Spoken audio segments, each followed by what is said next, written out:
Hi everyone, this is Jeremiah Wong from Frontier Precision Unmanned, and today we're going to go over processing some data from a Green Valley International X3 LiDAR sensor in LiGeoReference.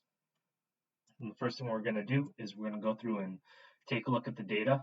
So when we take the data off the scanner, it's going to be in a folder that looks exactly like this. Inside, you'll see a bunch of other folders too. I also have another folder, and inside this folder is my base station files. So what we're going to start first is we're going to go into LiGeoReference, and I'm going to go to Browse. And what I'm going to go look for is I'm going to go to that GVI file, and I'm going to open the .live file. That .live file is generated by the scanner itself, and it kind of makes it so when you open it in LiGeoReference, everything populates for the most part. So now we have the file loaded into here. We can see our flight lines. First thing we want to do though is we're going to go in the top left and we're going to go to settings, and we're going to set up our project real quick for the processing. Main thing we want to focus on is the pause process right here. Your process mode is going to be LiNav. Your baseline is going to be INS PPK general mode.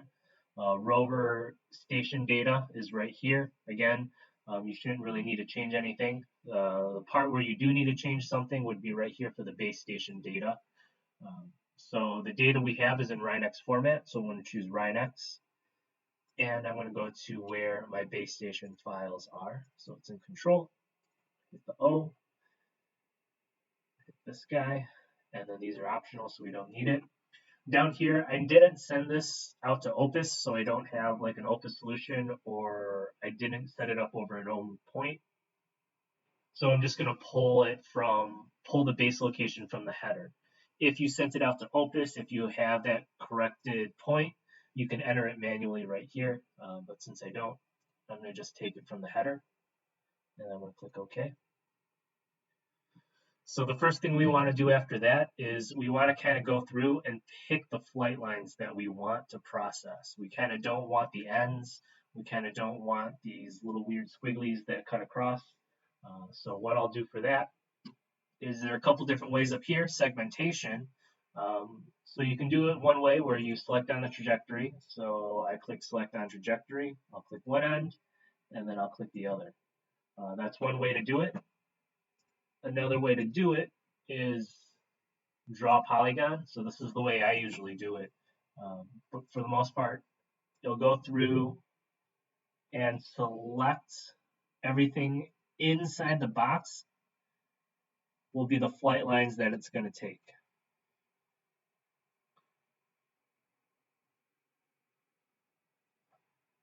And I'm going to go split trajectory, and you can see it split that up.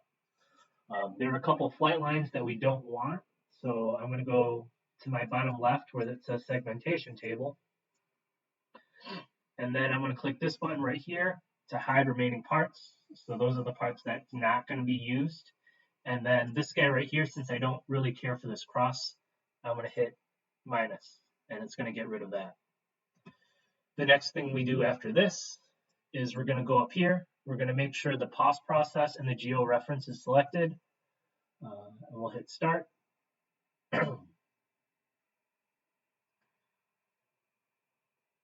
This process doesn't really take too long, usually less than 5 minutes.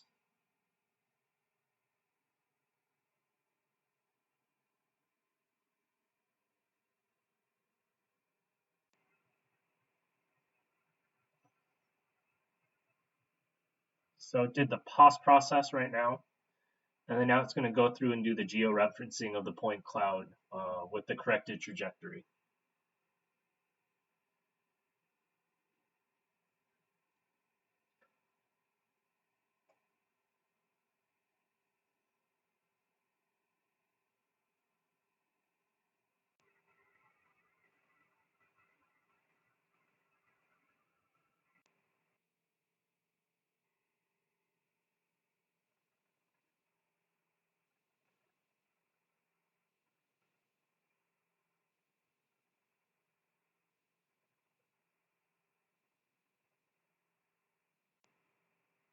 All right, so now you can see that it went through and it did the post process and it did georeferencing.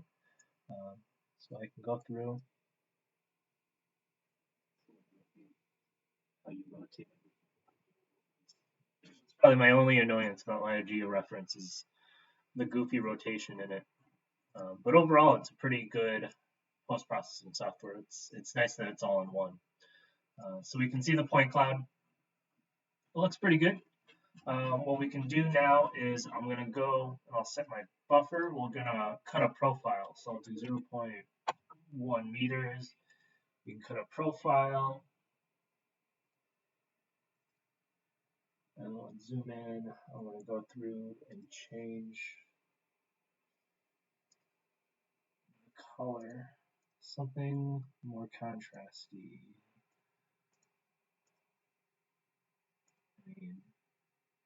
All right. There we go. So then now I can zoom in and we can take a look at the alignment of the cloud for each of the flight paths. And then we can actually go through, and if this is really bad, you can go through and do a couple things. One of the things we usually do is we're going to do the bore sight calibration. So the first thing we do is we just hit bore sight calibration. We'll hit calculate. It'll calculate the bore sight. It's not going to translate anything, but it will change the rotation of the cloud within a tolerance of 5 degrees. So now you have max error before and after down here. And then now we're going to do apply. And this is going to apply the rotation settings to the cloud, each individual flight. So this is considered destructive, so it's saving it directly to the files you're currently working on. So you can't go back after this. So I'm going to hit yes. And now it's going to apply the rotations, these rotation corrections to each flight line.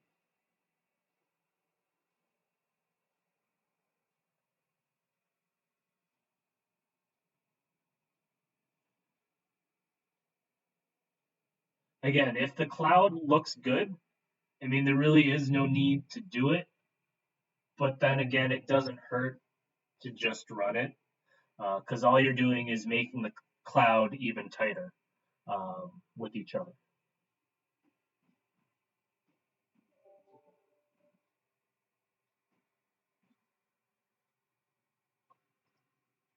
Measure it.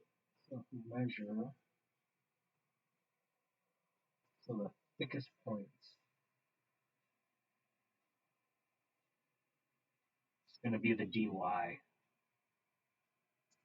And then if you want to see the core, there we go. Again, if it is still bad and you want to try something else, there's one more thing you can also go through and do, and that's called the trajectory adjustment. Again, this is a destructive adjustment, so it will save directly to the files that you're working on. For this one, though, you just hit calculate. I usually leave all on default, and I'll hit calculate. And I'll click yes, or OK. And essentially, like the bore sight and trajectory adjustment is kind of like strip adjustment. It just goes through and makes adjustments to ensure the cloud is more aligned or more properly aligned.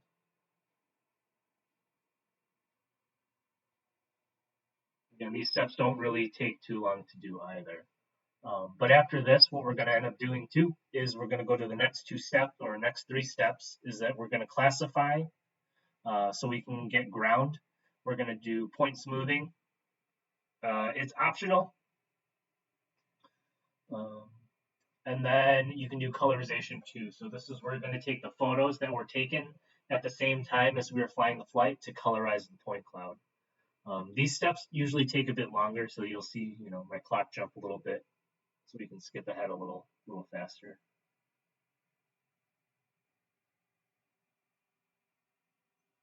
All right. So now we have made our corrections. You can see that it is a bit noisy. There are a couple things we can do. You can go through and classify noise points and get rid of them too. But the next part in the process that I'm going to do is just I'm going to click classification, smooth, and colorization, and then I'm going to click start. Pretty much when this is done, all we're going to do is export that LAS point cloud, and we can import it into our third-party software to start extractions. Something like LiDAR 360 or Trimble Business Center. Those are good softwares that you can do ground topo data extractions from. But we'll let this work. Again, I'm probably going to skip ahead a little bit, so you'll see the clock jump. But I just don't want to make this video too long.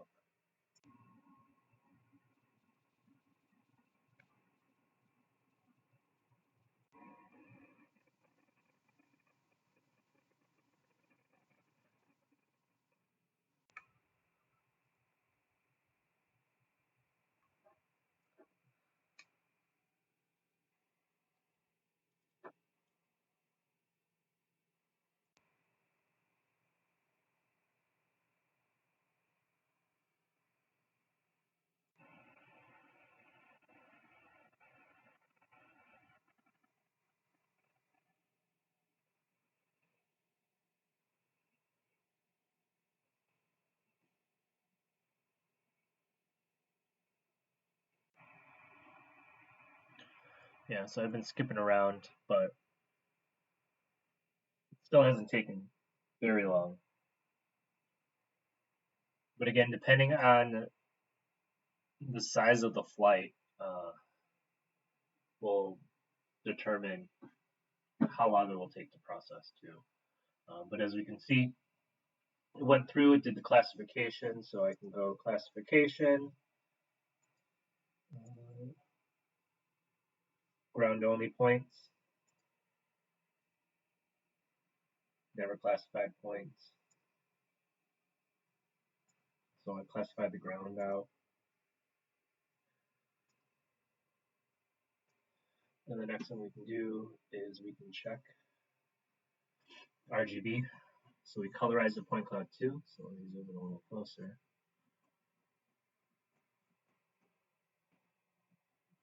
Let it resolve a little bit.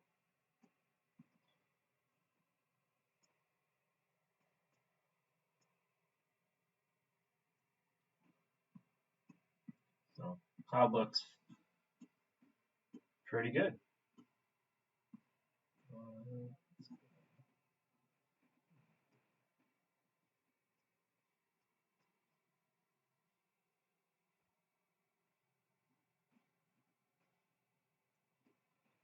And what I'll do too is I'll go through.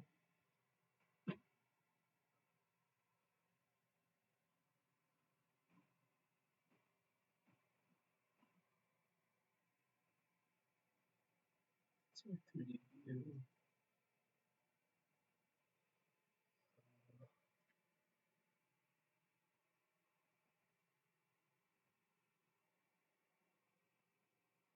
View height. And then what I can do too is I'll cut another profile. Again, I'll make this 1. Flop everything around.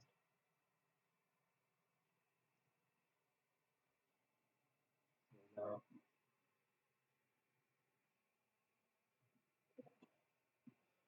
take a look at the cloud after the smoothing algorithm was run. So it's a lot thinner now too,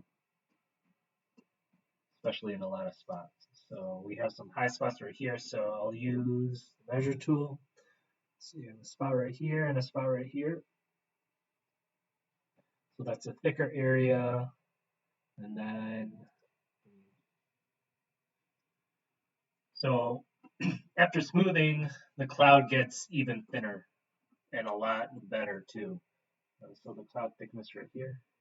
There you go. So then now we have the cloud pretty much the way we want it. There are other things we can do too. But the main thing is we want to convert it out to LAS because right now it's in LiData format, so the LiGeoReference format. I'm going to click convert to LAS. I'm going to have it retain all the settings, and I'm just going to hit export. And then now if I go into here and I go into GeoReference results, see the folders for our trajectory adjustment, our classification, our bore site, calibration, and then now it's spitting out the 3 flight lines as an LAS point cloud, which we can bring it into LiDAR 360 or something like TBC. So I hope this helps you out in terms of getting a handle on LiGeoReference and GVI products. The data actually turned out really well. It looks really nice, and the sensor is pretty good. So again, hopefully everything works out, and I'll talk to you guys later.